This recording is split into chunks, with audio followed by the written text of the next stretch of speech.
5e partie. Saqqara, le sanctuaire de cristal.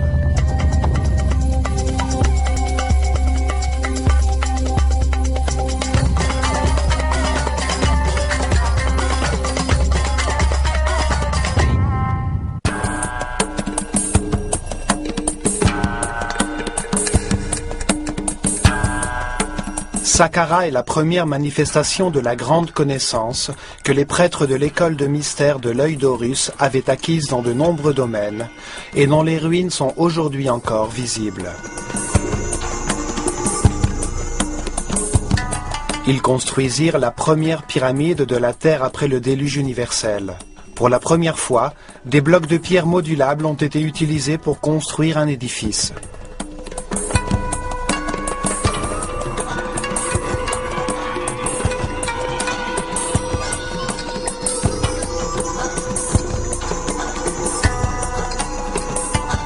Des hiéroglyphes, composant les premiers textes religieux de l'histoire, ont été gravés sur les murs. À Saqqara, les Égyptiens creusèrent un dédale de galeries souterraines de 12 étages de profondeur. Ces chambres et ces vestibules ont été décorés avec les premières tuiles en céramique produites par l'homme. Plus de 40 000 urnes, vases et tasses en albâtre ont été retrouvés dans ces pièces.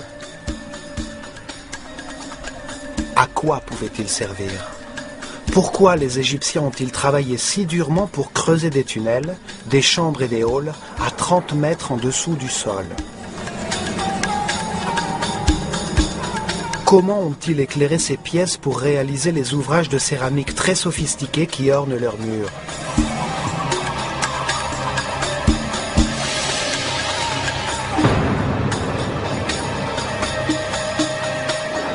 Pourquoi ont-ils bâti au niveau du sol d'imposantes masses de pierre qui ne semblent avoir eu aucune utilité?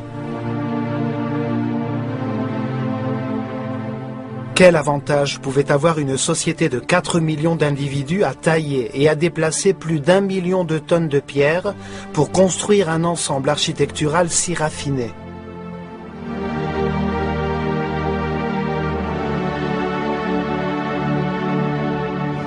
Pourquoi faire des gravures si élaborées sur leurs murs de pierre, sur leurs colonnes et leurs bas-reliefs, avec un étonnant luxe de détails pour décorer la façade d'un bâtiment vide?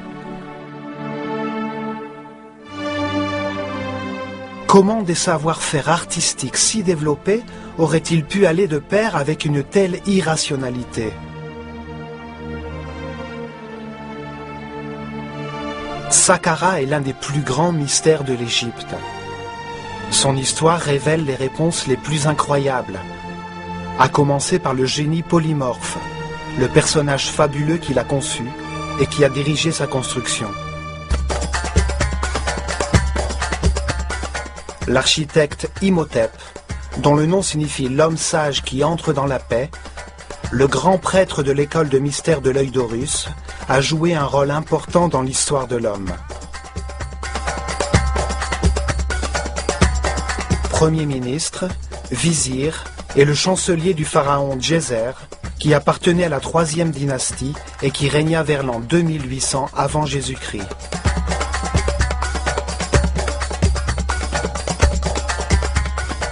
Imhotep est né un 31 mai. C'était le fils de l'architecte Khanofer et de sa femme Khredouonk. Quelques statues le représentent comme un homme humble, habillé aussi simplement qu'un moine. Père de l'architecture, il remplaça le bois et la terre cuite par des blocs de pierre modulables. Il conçut les premières colonnes sculptées avec des chapiteaux en forme de fleurs de lotus.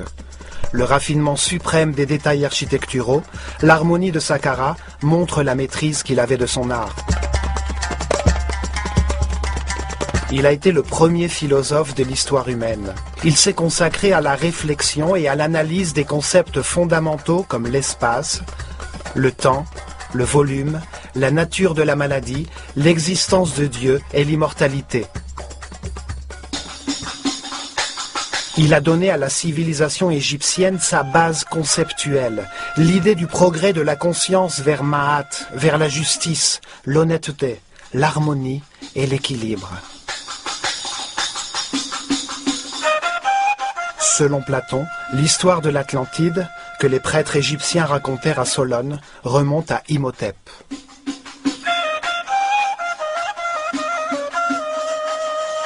Astrologue et astronome, il a réalisé la première transcription graphique de la sphère céleste et il a dessiné les premières cartes des constellations.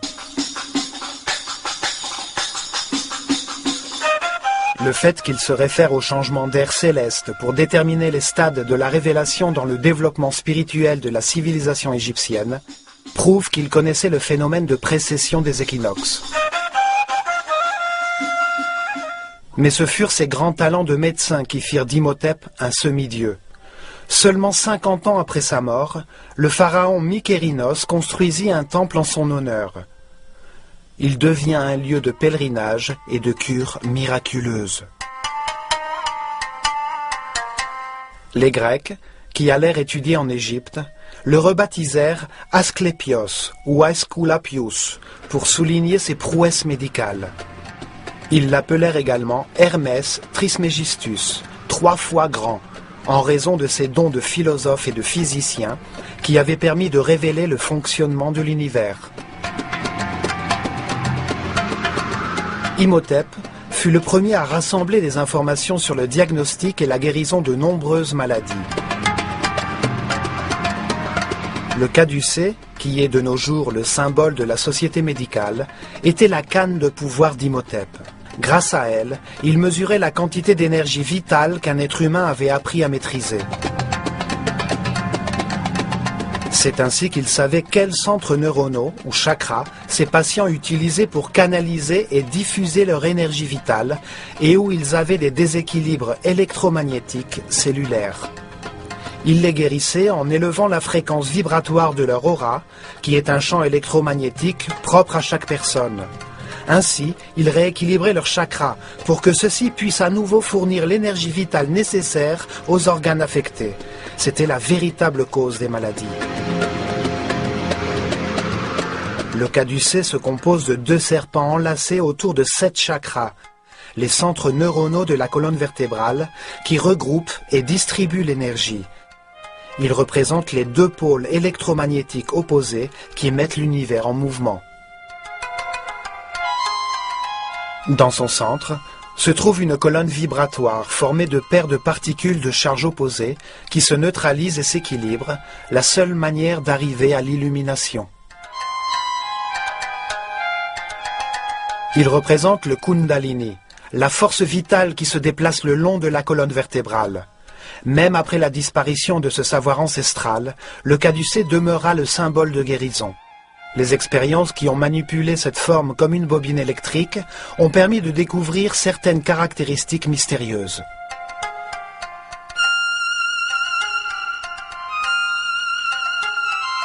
Au passage du courant électrique, aucun champ de force n'est détectable, bien que ses effets soient visibles, puisque le courant résonne dans toutes les fréquences et les longueurs d'onde. Le caducée pouvait être utilisé pour envoyer et recevoir des signaux radioélectriques en alignant ses 2 branches de fer, comme s'il envoyait des signaux laser. Le papyrus médical d'Hébert montre comment Imhotep a combiné la magie et la médecine. Ses antidotes et ses formules curatives font appel à des prières et à des charmes, car il estimait que la médecine ne pouvait pas guérir sans le pouvoir conféré par l'énergie de mots. Pendant des milliers d'années, ses écrits et ses enseignements se sont secrètement transmis de génération en génération. Ils ont servi de fondement à la réflexion des gnostiques, des templiers, des illuminati, des rosicruciens et des francs-maçons. Les Grecs les ont appelés les principes hermétiques. Imhotep les a inscrits sur plusieurs papyrus et tablettes pour la postérité. L'un d'entre eux, le Kybalion, parle des 7 principes essentiels de l'univers. Il y déclare que l'univers existe par l'Esprit de Dieu, que chaque homme est une de ses pensées, et qu'il possède la capacité de penser à son tour, que la réalité est un grand système dont tous les éléments sont doués de conscience et sont reliés entre eux. Imhotep était un maître de la connaissance. Il a enseigné l'écriture des hiéroglyphes et la gravure sur pierre pour composer les premiers textes religieux de l'histoire. C'est pourquoi il est associé à Thoth, le Néther, ou principe divin, représenté par un homme à tête d'ibis, qui symbolise le mot divin, le verbe créateur.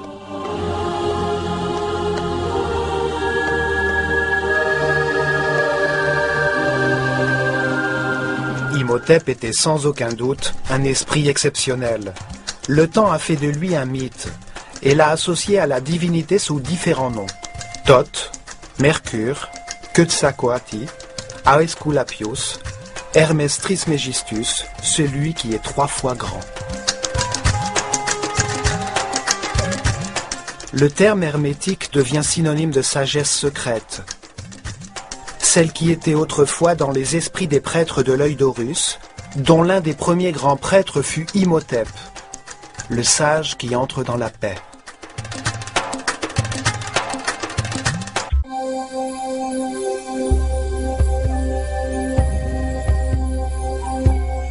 C'est Imhotep qui décida où Saqqara devait être construit, pour des raisons mystérieuses. Le site se trouve entre le 31e et 32e degré de longitude est et entre le 29e et 30e degré de latitude nord, dans la seule région d'Égypte où allaient être construites des pyramides dans les 400 ans à venir.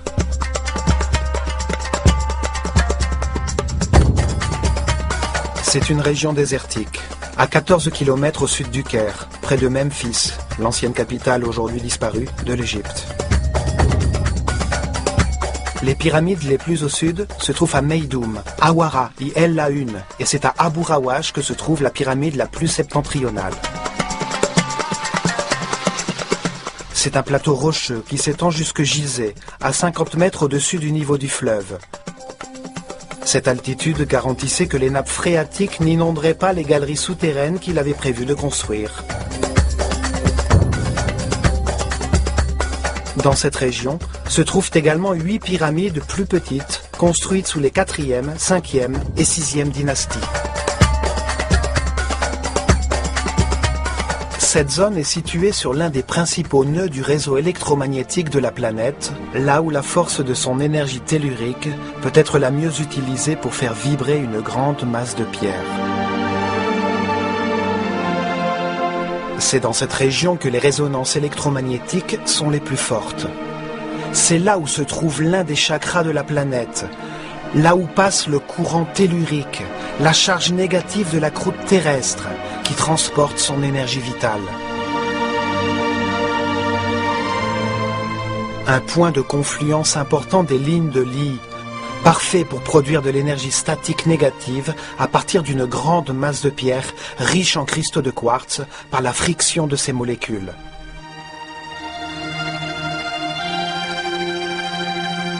L'atmosphère dans cette région est chargée de 500 volts par mètre carré de courant positif, soit 5 fois la charge normale.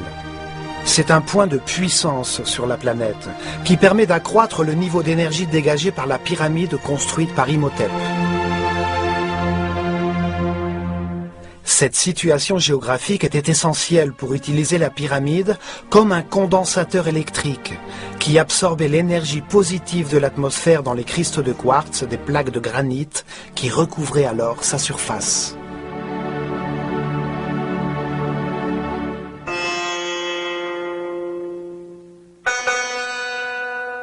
Saqqara signifie « celui qui ouvre et montre le chemin ». Son symbole est le chacal, l'animal qui guide ceux qui se sont perdus dans le désert et les amène jusqu'à la terre fertile, jusqu'à la civilisation.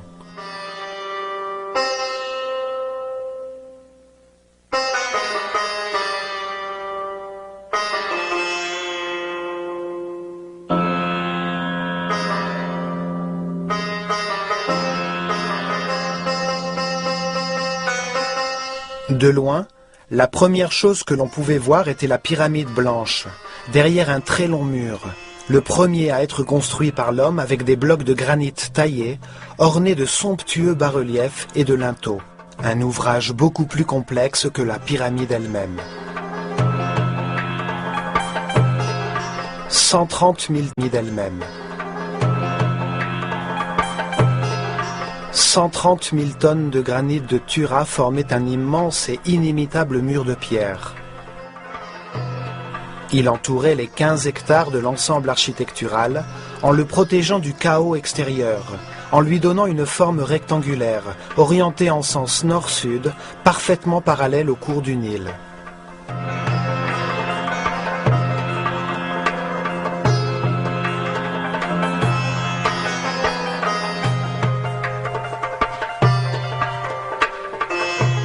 Le mur faisait 10 mètres de haut, comme un bâtiment moderne de 4 étages, 550 mètres de long, soit plus de 5 pâtés de maisons, sur une ligne droite allant du nord au sud. Sa largeur était exactement égale à la moitié de sa longueur, soit 275 mètres d'est en ouest. Ce mur était la première composante du mécanisme quantique conçu par Imhotep à Saqqara. L'ensemble architectural dans son intégralité ressemblait à un gigantesque circuit électrique, fait en pierre et à grande échelle. Le mur réagissait comme une ceinture électromagnétique qui isolait le tout, en fermant et en protégeant le circuit. Il n'y avait pas besoin de fils électriques, mais seulement d'une forte densité de cristaux de quartz dans les molécules de la matière qui le formaient. Le granit de Tura, une carrière proche de Saqqara, contient beaucoup de quartz. Les molécules de quartz sont constituées de tétraèdres, une des 5 formes fondamentales qui composent la matière, les solides platoniciens. Les vibrations de la planète provoquent des frictions entre les faces du tétraèdre, ce qui produit une charge électrique.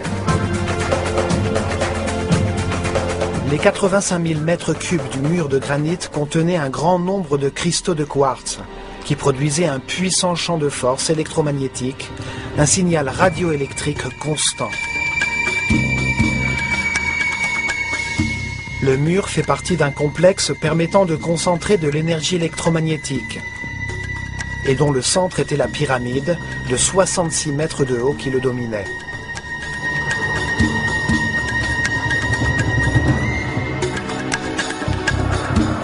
Ce mur avait une forme surprenante. Il s'avançait et reculait pour former, à intervalles réguliers, des bastions et des portiques. Des reliefs verticaux entouraient les porches, donnant à l'ensemble toute sa beauté et sa régularité, générant un sentiment d'harmonie dans une composition presque postmoderne.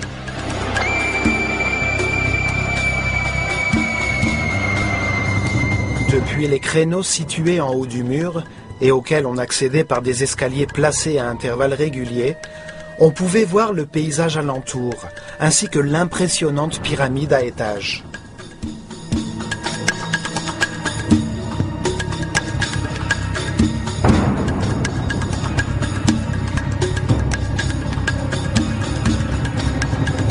Non seulement c'est la première construction monumentale en pierre sculptée faite par l'homme, mais elle présente aussi une série de détails architecturaux qui montrent une maîtrise et une connaissance de l'architecture que les développements ultérieurs de la civilisation égyptienne n'ont jamais dépassé.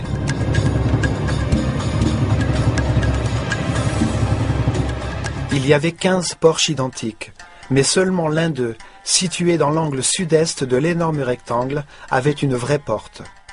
Il s'ouvrait sur un couloir étroit, par lequel ne pouvait entrer qu'un seul visiteur à la fois, pour pénétrer dans le sanctuaire de Saqqara.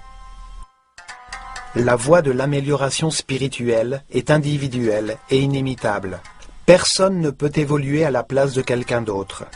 C'est pour cette raison qu'une seule personne à la fois pouvait entrer à Saqqara.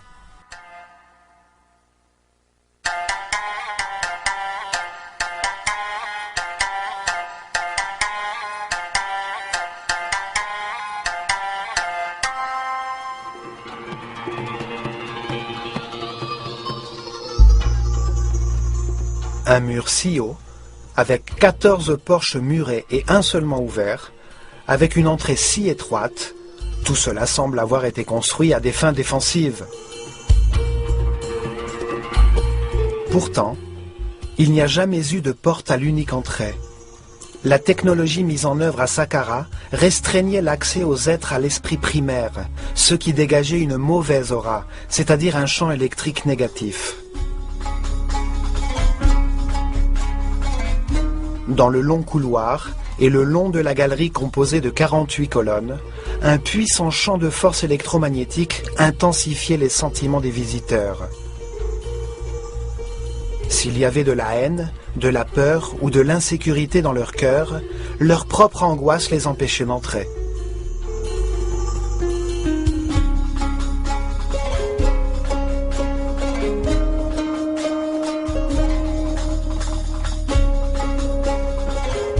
Seules les âmes pures pouvaient entrer à Saqqara, lorsque s'y trouvait le sanctuaire de l'école de mystère de l'œil d'Horus. L'imposante galerie aligne 48 colonnes. Sa forme ésotérique est la même que celle de l'ADN humain. 20 paires de colonnes accolées au mur, disposées en fonction du soleil, sur l'axe d'énergie, la spirale torsadée de la molécule.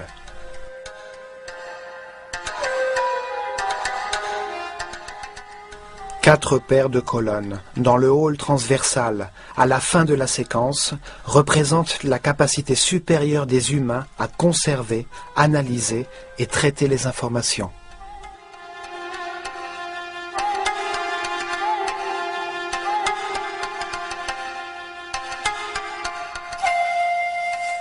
Les colonnes, entièrement sculptées, de 7 mètres de haut, ont été placées selon certains principes architecturaux qui furent repris des milliers d'années plus tard dans le Parthénon grec. Chaque colonne avait la forme d'un rouleau de papier de papyrus. Le cylindre était légèrement convexe et il se rétrécissait sur sa partie supérieure pour accentuer sa verticalité, ce qui était un trompe-l'œil, car sinon, vu de loin, il aurait pu paraître courbé. Le restaurateur du site de Saqqara, Jean-Philippe Loher, a aussi constaté que du fond de la galerie, l'espace entre les colonnes les plus éloignées est plus important, ce qui rallonge la perspective et donne l'impression que la galerie est plus grande.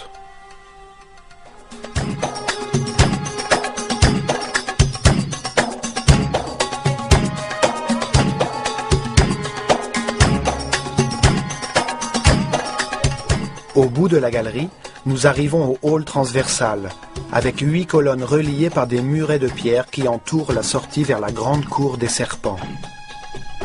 La magnifique pyramide à étages brille au nord.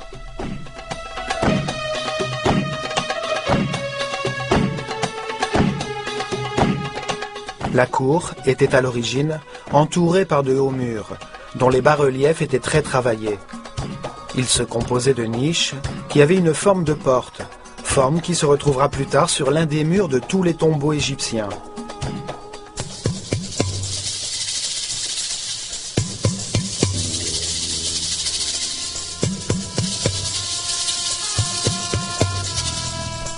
Chaque porte a été surmontée d'une frise horizontale décorée d'un cobra, le serpent sacré qui représente la dualité, avec sa langue fourchue et ses organes sexuels hermaphrodites.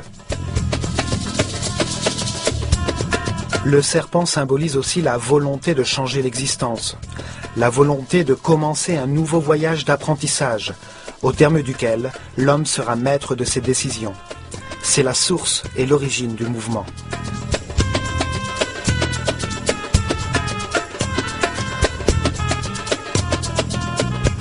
Beaucoup de cérémonies ont eu lieu dans cette cour, la plupart d'entre elles avec les disciples de l'école.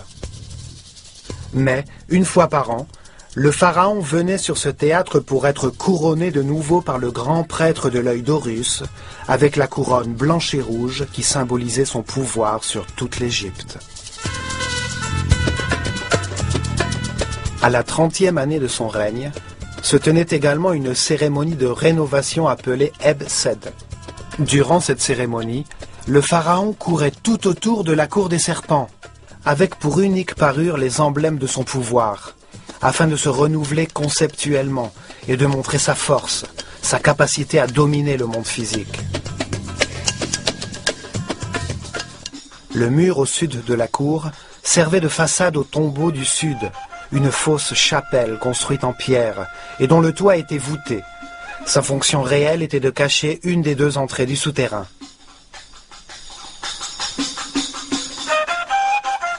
La chapelle se composait d'une petite pièce et menait au souterrain par un conduit vertical, loin de l'entrée à la pyramide.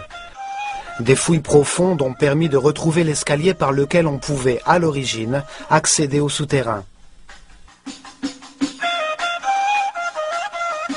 Les deux conduits verticaux de l'entrée, celui de la pyramide et celui de la chapelle sud, ont été retrouvés cachés sous des plaques de granit circulaires qui pesaient plus de 10 tonnes. La chapelle à la surface n'était qu'une façade. La vraie vie de Saqqara était souterraine. Par cette entrée du tombeau du sud, nous arrivons à des chambres souterraines et à des galeries. Nous trouvons un tunnel qui aboutit exactement sous l'entrée de la galerie hypostyle.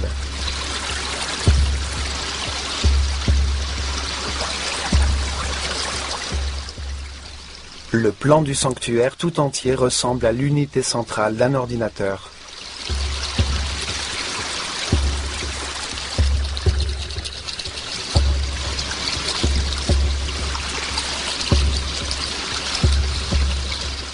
Saqqara fut la première pyramide expérimentale destinée à utiliser et à améliorer une technologie quantique qui devait permettre aux disciples de l'école de mystère de l'œil d'Horus d'atteindre la perfection spirituelle.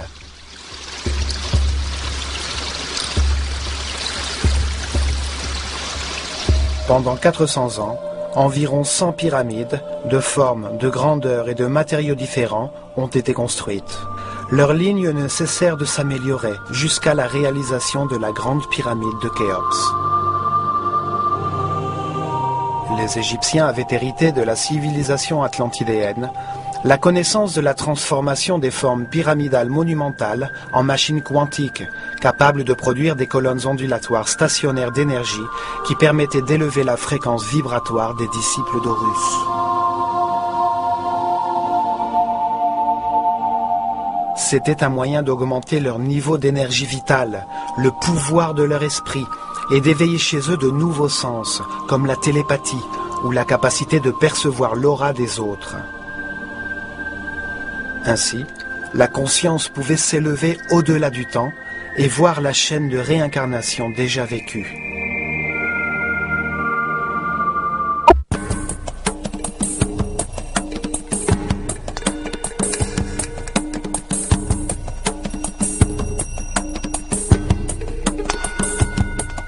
Dans la cour des serpents, du côté où le soleil se lève, se trouvent 3 colonnes qui formaient le centre du temple royal de Eb-Sed.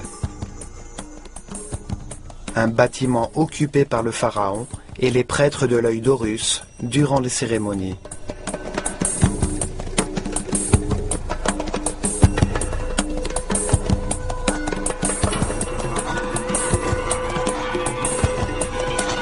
Depuis ce bâtiment, en longeant un mur courbé, on accédait à la cour rectangulaire du Eb-Sed, parallèle à la cour centrale du sanctuaire. Sur les côtés se trouvaient 2 séries parallèles de fausses chapelles. En réalité, elles étaient une façade très élaborée, sise sur un bloc de pierre massive. Chaque série se composait de 13 chapelles étranges et mystérieuses. Leurs murs n'abritaient aucun espace utile à l'intérieur. Elles formaient simplement une façade sophistiquée et scénographique, pleine d'élégants détails architecturaux. Leur forme dissimulait la vraie raison d'être du sanctuaire et de l'enchevêtrement complexe des chambres souterraines, des tunnels et des galeries, conçus comme un énorme circuit électrique pour produire un tourbillon électromagnétique. Devant chacune de ces chapelles, un passage étroit et sinueux menait à un petit sanctuaire extérieur qui devait contenir les représentations symboliques des forces tutélaires de l'Égypte, la divine Énéade.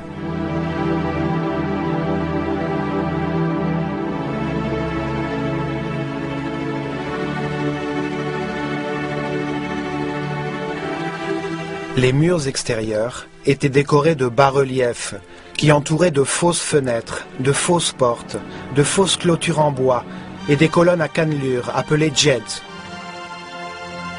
En somme, un véritable décor entièrement sculpté dans la pierre. Au nord de la cour des fausses chapelles, à l'est de la pyramide à étages, se trouvent la maison du Sud et la maison du Nord. Deux constructions beaucoup plus grandes, mais tout aussi factices.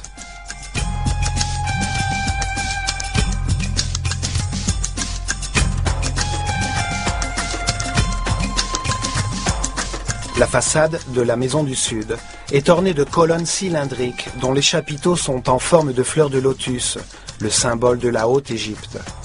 Un couloir étroit permet de voir le plus vieux graffiti du monde, écrit en hiératique. Des visiteurs de la 18e dynastie ont ainsi gravé des commentaires à propos. Des visiteurs de la 18e dynastie ont ainsi gravé des commentaires à propos du pharaon Djéser.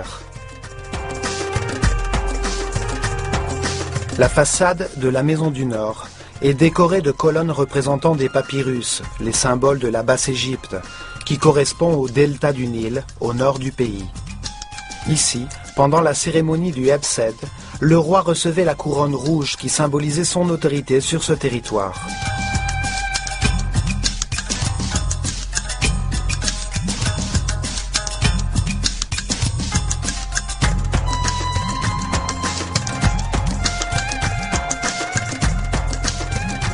Entre la maison du Nord et le temple funéraire de Djéser, se trouvait le Serdab, une petite chapelle avec 2 trous dans un de ses murs.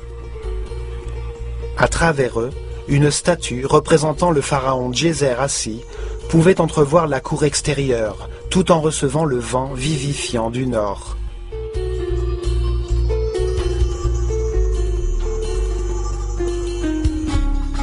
Ce personnage, avec son impressionnant némès sur la tête, et dont les yeux en cristal ont disparu, est la première représentation en 3 dimensions et à taille réelle d'un monarque égyptien qui est parvenu jusqu'à nos jours.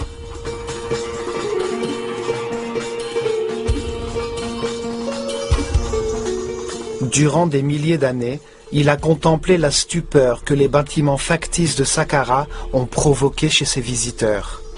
Le décor qui cache de puissants mécanismes quantiques. De là, il a entendu toutes les théories selon lesquelles Saqqara a été son tombeau qui ne fut jamais utilisé.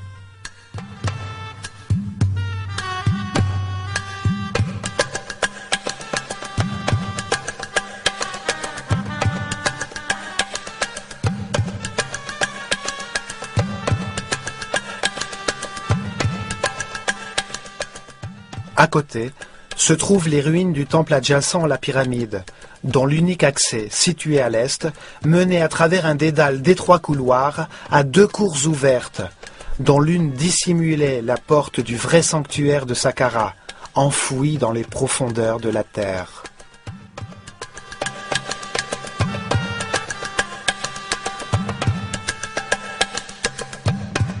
Cette cour cachait l'entrée principale du souterrain.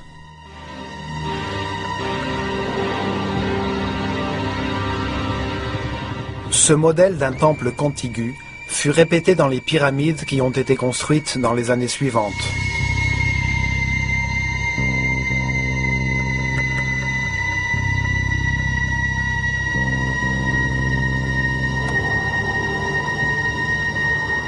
Saqqara a été abandonné à l'arrivée dans l'ère du Bélier, vers l'an 2320 avant Jésus-Christ, au moment de la construction de la pyramide de Khéops. Avec le temps, on oublia l'existence de ces entrées vers les chambres et les galeries souterraines. Les pierres des murs du sanctuaire furent utilisées comme matériaux de construction.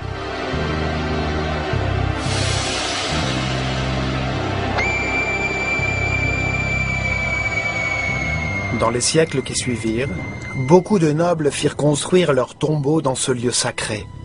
De nos jours, on pense que Saqqara a été un cimetière, dont le premier sanctuaire fut le tombeau du pharaon Djéser. Au temps de la 26e dynastie, en plein déclin de la civilisation égyptienne, plus personne ne savait que le temple adjacent à la pyramide cachait l'entrée de la chambre principale.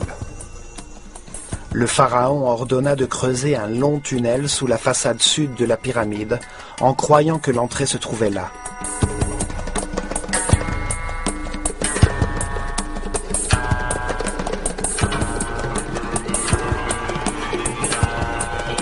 On creusa dans la roche, en laissant des colonnes de pierre pour éviter que le tunnel ne s'effondre.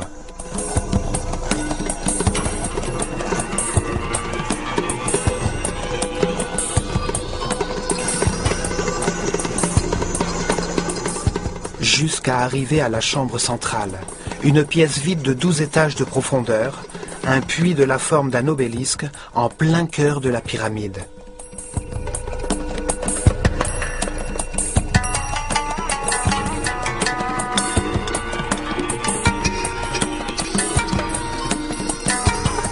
À partir de là, ils découvrirent que l'entrée se trouvait à l'origine sous la façade nord de la pyramide, et ils purent pénétrer dans tout le dédale des galeries souterraines.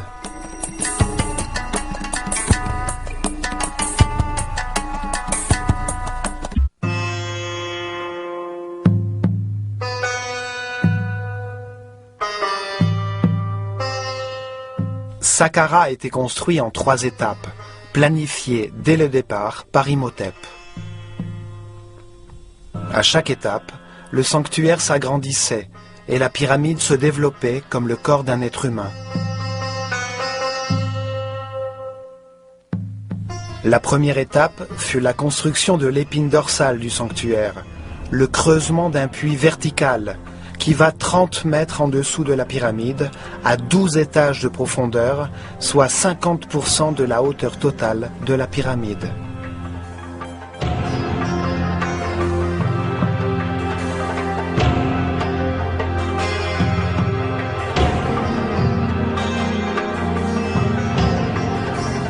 De là, ils ont creusé des centaines de mètres de tunnels, un labyrinthe de chambres et de galeries qui constituait une partie essentielle du système.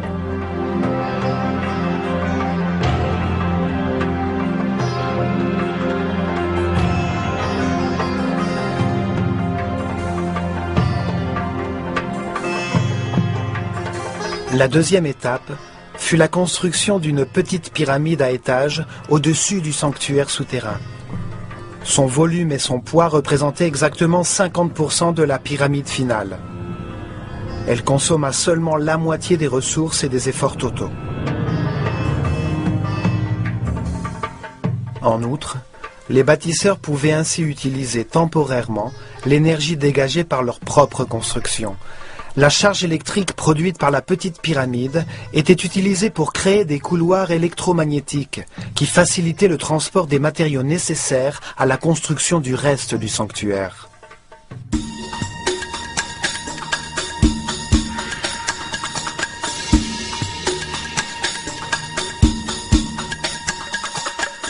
À partir de la pyramide, une série de colonnes appelées djed furent placées à distance régulière.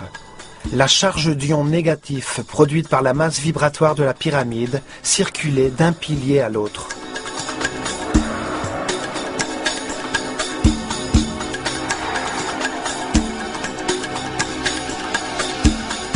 Chacun d'eux était composé de bobines verticales en fil d'or, enroulées autour de bâtons de bois.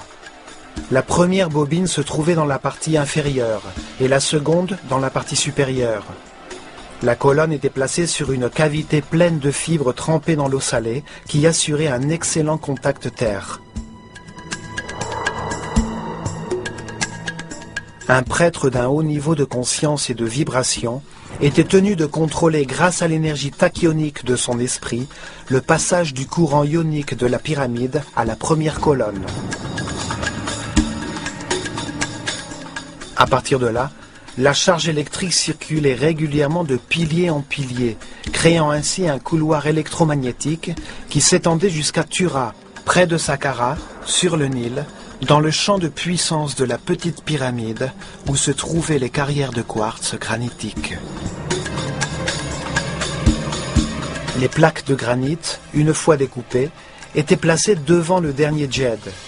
Un prêtre les touchait alors avec sa canne, faisant ainsi circuler dans leurs molécules de quartz la même charge négative que celle du couloir.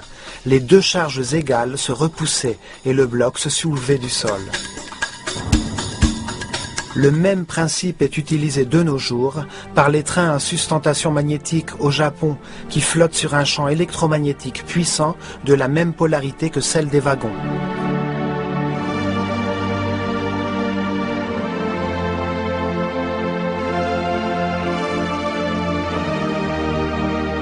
Ainsi, grâce à cette ligne électromagnétique de transport, ils pouvaient facilement déplacer toutes les pierres dont ils avaient besoin pour la troisième étape. L'élargissement de la pyramide, avec 425 000 tonnes de pierres, et la construction des murs d'enceinte, avec 135 000 tonnes de granit.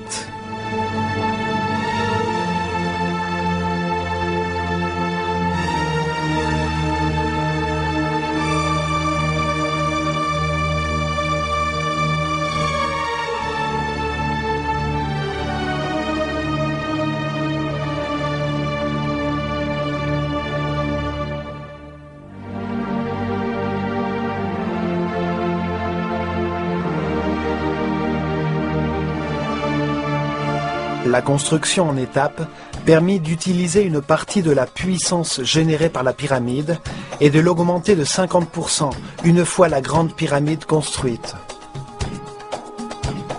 La puissance totale assurait la circulation du courant sur un couloir qui s'étendait jusqu'à Maïdoum, le point médian entre Saqqara et les carrières de granit rouge de la Haute-Égypte.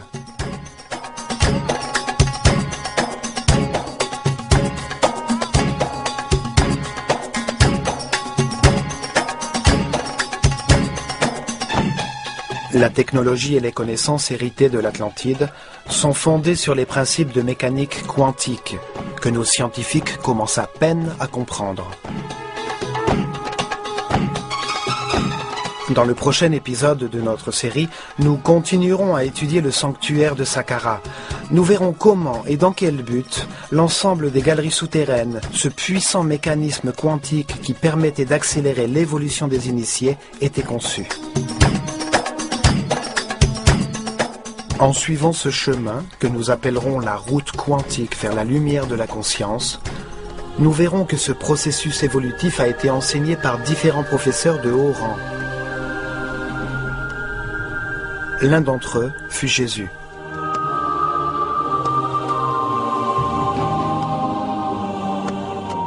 Il dit que si nous suivions la route vers la lumière et la vibration de l'amour, nous ferions encore de plus grandes choses. Il faisait allusion à l'utilisation des particules subatomiques de la lumière, l'énergie tachyonique, la force créatrice qui a mis cet univers en forme.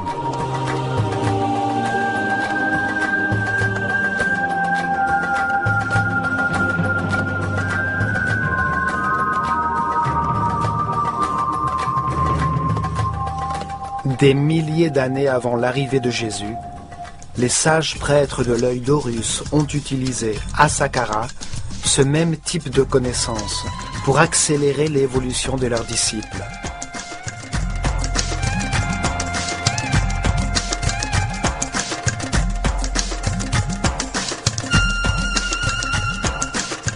Ils ont construit d'imposantes formes pyramidales, des machines quantiques utilisées pour la production de colonnes énergétiques ondulatoires qu'ils utilisaient pour élever la fréquence vibratoire de leurs initiés. Ils donnèrent naissance à un centre de communication avec des dimensions supérieures qui ont permis aux disciples les plus avancés de connaître la route vers la lumière, de recevoir des informations d'êtres plus évolués, des plus grands professeurs de l'univers.